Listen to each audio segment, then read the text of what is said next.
এই vote manipulate করা হবে। আপনি দেখবেন ভোট জেতানোর জন্য যত সিল মারাতে হয় এই ইউনিট সরকার এটা মারবে এবং নতুন করে জটিলতা তৈরি করবে এই দেশে। শেখ হাসিনা আপনার নোয়াখালী চিটিগার কানেক্টিং জায়গায় একটা ইপিজেড করার প্রোগ্রাম ছিল। হ্যাঁ, সেখানে এখন অস্ত্র কারখানা করা হচ্ছে। আমাদের মেশিন টুলস ফ্যাক্টরি আছে না, অস্ত্র বানানোর কারখানা আছে না, ওখানে কেন করা হবে? কার উদ্দেশ্যে, কার প্রয়োজনে এটা করা হবে বলেন? ইলেকশন হলো আর 15 দিন 20 দিন পর। আপনি এগুলো সরকার কেন করে? অর্থাৎ এই দেশটাকে লুট করার জন্য, দেশটাকে ধ্বংস করার জন্য পরিকল্পিত ভাবে এসব করা হচ্ছে বলে আমার ধারণা। উনি যে কি খেলা কি করবে আল্লাহ জানে, দেশটাকে কোথায় নিয়ে ফেলবে। সুতরাং তাদের দায় মুক্তি ছাড়া মুক্তির কোনো পথ নাই। এরকম ইউনুসকেও একসময় ফেরত আনতে চাইতে হতে পারে। আরেকটা জিরো হলো জিরো আনএমপ্লয়মেন্ট। এখন তো 3-4 কোটি লোক বেকার। উনি করতেছেটা কি? দেশে আপনার বিনিয়োগ নাই, ব্যবসা নাই, কিছু নাই, বাজার ব্যবস্থা। এই যে এখন নিউজে দেখলাম যে রোজার আগের জন্য আপনার সব ওই যে ছোলা ডাল এগুলো আনতেছে, এখন আনলোড করতে পারতেছে না। আপনি বলেন তো দেখি, এই এই সরকার দ্রুত ইলেকশন দিয়ে আপনার রাস্তা মাপবে। এখন তারা কোন ষড়যন্ত্রে, কোন দেশের, আমাদের দেশের সবসময় নির্বাচনে পরাশক্তি গুলো অ্যাক্টিভ হয়। এখন আমাদের এই সরকারের মধ্যে অনেকেই আমেরিকান সিটিজেন আছে। এখন আমেরিকান সেইটা করবে, এটা কি করে, এদিকে কর বসানোর সময় গোপন চুক্তি করে আসছে, সেই চুক্তির ভিতরে কি আছে জানি না। আপনি দেখেন আওয়ামী লীগ ফ্যাসিবাদের সময় শেখ হাসিনা আপনার নোয়াখালী চিটিগার কানেক্টিং জায়গায় একটা ইপিজেড করার প্রোগ্রাম ছিল। হ্যাঁ, সেখানে এখন অস্ত্র কারখানা করা হচ্ছে। আমাদের মেশিন টুলস ফ্যাক্টরি আছে না, অস্ত্র বানানোর কারখানা আছে না, ওখানে কেন করা হবে? কার উদ্দেশ্যে, কার প্রয়োজনে এটা করা হবে বলেন? ইলেকশন হলো আর 15 দিন 20 দিন পর। আপনি এগুলো সরকার কেন করে? আপনার 6300 স্কয়ার ফিটের বাড়ি বানাচ্ছে আপনার মন্ত্রীরা হবে নাকি? আপনি বলেন তো দেখি, এই 6000 নাকি আপনার ই করবে নাকি? 9,000 বর্গ ফুট, 9300 স্কয়ার ফিট। এখানে কি ফুটবল খেলার মাঠ রাখছে নাকি? এটা কি আজব কাণ্ড?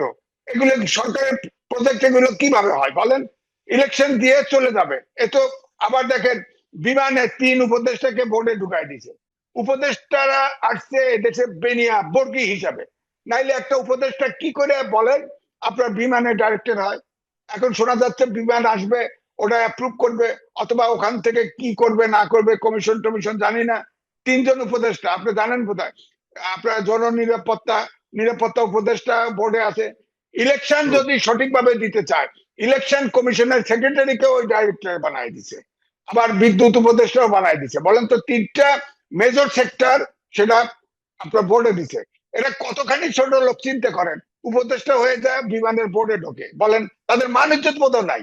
অর্থাৎ এই দেশটাকে লুট করার জন্য, দেশটাকে ধ্বংস করার জন্য পরিকল্পিত ভাবে এসব করা হচ্ছে বলে আমার ধারণা। আমার প্রশ্ন সেখানে সাংবাদিক মাঝে যে এই যে ভারতীয় ইকোনমিক জোনের জন্য যেটা প্রস্তাবিত ছিল সেটা বাতিল করে করুক, আমাদের কোনো আপত্তি নেই। কিন্তু নাই, যেখানে বাংলাদেশ অর্ডিন্যান্স ফ্যাক্টরি রয়েছে, সামরিক সমরাস্ত্র কারখানা রয়েছে, এখানে যেসব আগ্নেয়াস্ত্র বা গুলি যেসব উৎপাদন করার কথা বলা হচ্ছে, সেইগুলো সামরিক মানে যে কারখানা রয়েছে, অস্ত্র কারখানা, সেখানে কাঁচামাল হলে তারা নিজেরাই পারে। এবং এটা তো আমি যতদূর জেনেছি সেনাবাহিনী বা সশস্ত্র বাহিনীর সাথে কোনো ধরনের আলোচনা করেনি। নির্বাচনে মাত্র 15 দিন বাকি থাকতে এই ধরনের বড় সিদ্ধান্ত নেওয়ার উদ্দেশ্যটা কি আসলে পেছনে আপনার কি মনে হয়?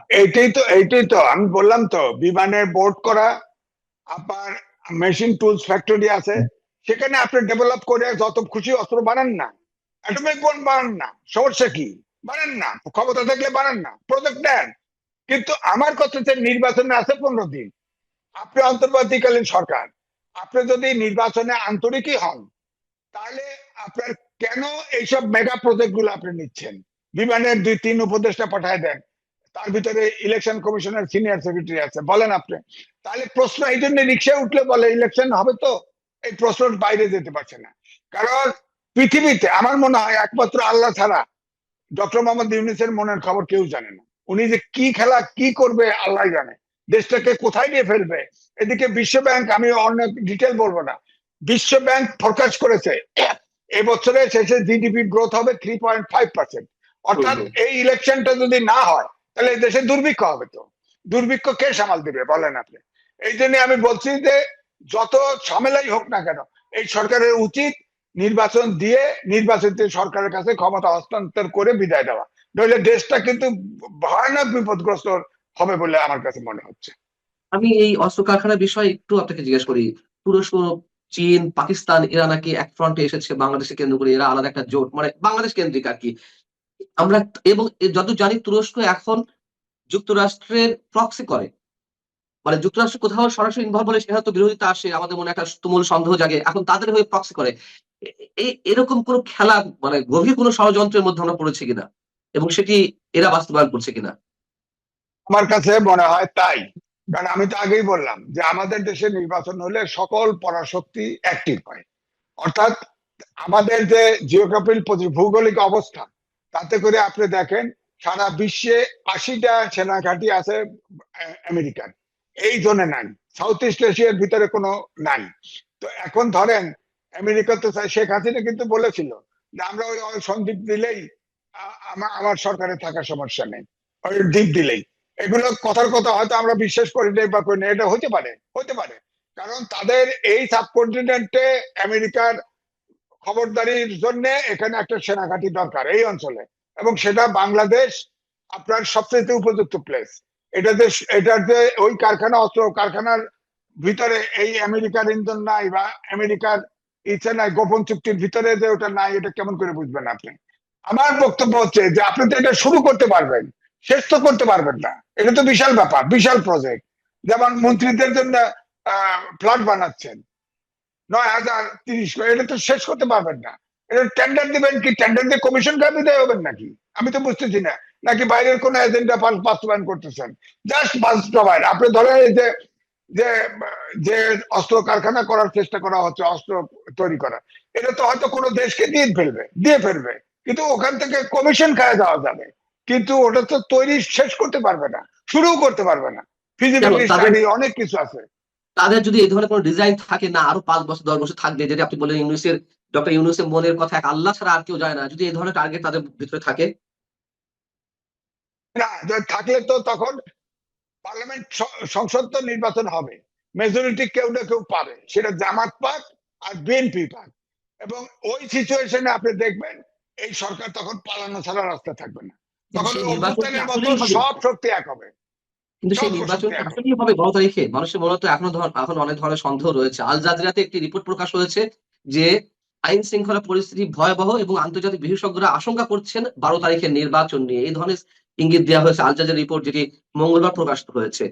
না, সন্ত্রাস সংঘর্ষ যতটুকু হচ্ছে, আমাদের নির্বাচনের সময় এই কালচার এটুকু হয়ে থাকে, আমি মানিয়ে নিলাম। কিন্তু এই যে ডক্টর মোহাম্মদ ইউনূসের কি ষড়যন্ত্র আছে, এটা তো পরিষ্কার হওয়া যাচ্ছে না। আপনি বলেন এইসব কারণে তো মনে হয় মানুষের ভিতরে ধোঁয়াশা। ইলেকশন উনি সঠিকভাবে দিবে কিনা জানি না। গণভোট এবং সংসদ নির্বাচন একই সাথে করে এই জটিলতা তৈরি করছে, এবং অবৈধ কিছুতে, এবং তিনি এই সংবিধানের 7 ক এবং খ অনুচ্ছেদ আছে,